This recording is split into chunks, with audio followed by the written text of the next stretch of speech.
Ya pasan 8 minutos de las 10 de la mañana, momento de hablar de este libro que ya vamos a compartir en instantes, Charrúas, genocidio o integración, que ya está en librerías y que plantea un análisis muy interesante acerca de lo que ha sido la historia de los charrúas y todo lo que desconocemos. Estamos con Diego Braco, historiador y escritor, que ha dedicado prácticamente su vida entera a analizar esta cuestión de los charrúas en nuestro país y en la región. ¿Por dónde podemos empezar, Diego? Buenos días, primero que nada. Bueno, buenos días y muchas gracias por invitarme. Bienvenido. Bueno, lo que decíamos, ¿no? Una literatura que invita mucho a la reflexión, ¿no? En torno al rol que tuvieron los charrúas en este territorio, la batalla de Salsipuedes. ¿Por dónde empezamos? Porque hay un contexto de muchos años antes, diría yo de siglos pasados, en torno a quienes habitaban en este territorio. Bien, hay un amplio territorio que escapa a mis posibilidades profesionales, que es el que tiene que ver con arqueología. Hubo aquí poblaciones, como mínimo desde hace 10.000 años, y con los recursos del historiador, que se basa en fuentes escritas, solamente podemos ver los últimos 500 años. Luego, ¿por dónde empezamos geográficamente? Probablemente eso. Porque hay un raconto histórico muy importante, por eso hacía el hincapié en eso, ¿no? En pensar que, bueno, acá los charrúas solamente el territorio que hoy conocemos como Uruguay, y uno los encuentra por otros lugares también. Sí, no solamente por otros lugares, sino principalmente en otros lugares. Y también haciéndose la pregunta, bueno, charrúas, ¿cuándo? ¿En qué momento? Nuestra imagen es charrúa a caballo, y por supuesto el caballo llega con los europeos, por lo tanto hay un lapso prolongado en donde probablemente los charrúas hayan sido canoeros, en donde su radio de acción era bien distinto al de las últimas décadas en que tuvieron actuación en tanto sociedad, y ese radio de acción es principalmente entre los ríos Paraná y Uruguay, llegando frecuentemente a Buenos Aires a trabajar, por ejemplo, en las obras de fortificaciones de Buenos Aires a fines del siglo XVI y en la primera mitad del XVII, y también un poco en el Bajo Uruguay, en la margen izquierda del Bajo Uruguay, más o menos donde ahora está Santo Domingo Soriano. Yo creo que una de las virtudes también que tiene este libro es que a mí personalmente hubo algunos datos que me movieron un poquito la estantería, sin spoilear demasiado, pero hechos como por ejemplo que en algunos casos y en algunas de esas latitudes llegaron a fundirse con la sociedad, que llegaron a llevar a sus hijos a la escuela. Quizá es algo que nunca me hubiera imaginado.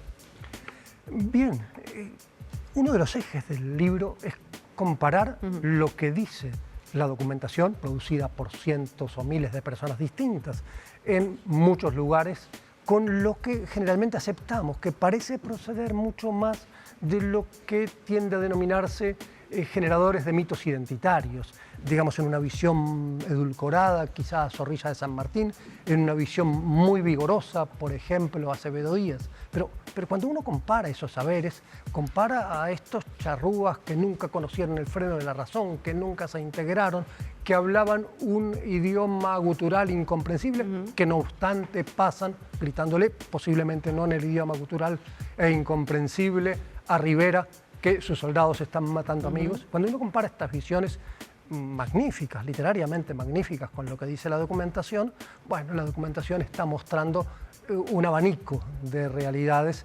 Y cuando dice los charrúas, dice ¿qué charrúas? Como si decimos los uruguayos, ¿qué uruguayos? Los ingleses. El de Rivera no es el mismo que el de Montevideo, ni el de Tacuarembó, ni el de Cerro Largo, ¿no? Efectivamente, y entre ellos también diferencias internas. Cuando uno dice que los uruguayos, ¿cuándo? En 1904, cuando se mataban en las sierras entre la gente de Valle y de Saravia. ¿O? Hay entonces periodos de los charrúas que los identifican de una manera apuntando más a la integración, otra más a la resistencia. ¿Qué es lo que se detecta en estos siglos en estos siglos de análisis? Digamos, en la larga duración, los charrúas tendieron a tener buenas relaciones con la sociedad colonial española. En el marco de esas buenas relaciones, en muchas oportunidades fueron brazo armado de esa sociedad colonial española.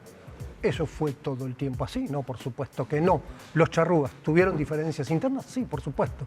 Esas diferencias... Como cualquier población. Como cualquier población. Si no estamos generando una categoría medio mágica de unos individuos que actúan siempre del mismo modo, de modo uniforme. Ahora, digo, en el libro vos planteás que es difícil acceder a documentación, sobre todo por la forma que ellos tenían de comunicarse en un determinado periodo de tiempo.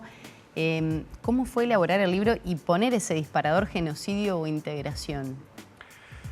Bueno, el título, los libros precisan titularse de algún modo. Y partir de una base para poder investigar, ¿no? Precisan titularse, la información precisa ser ordenada. Si nos ponemos a escribir nuestro pasado personal, el pasado personal de cada uno de nosotros se compone de miles de pequeños asuntos dispersos, pero si le queremos contar a alguien quién somos, necesitamos ordenar eso.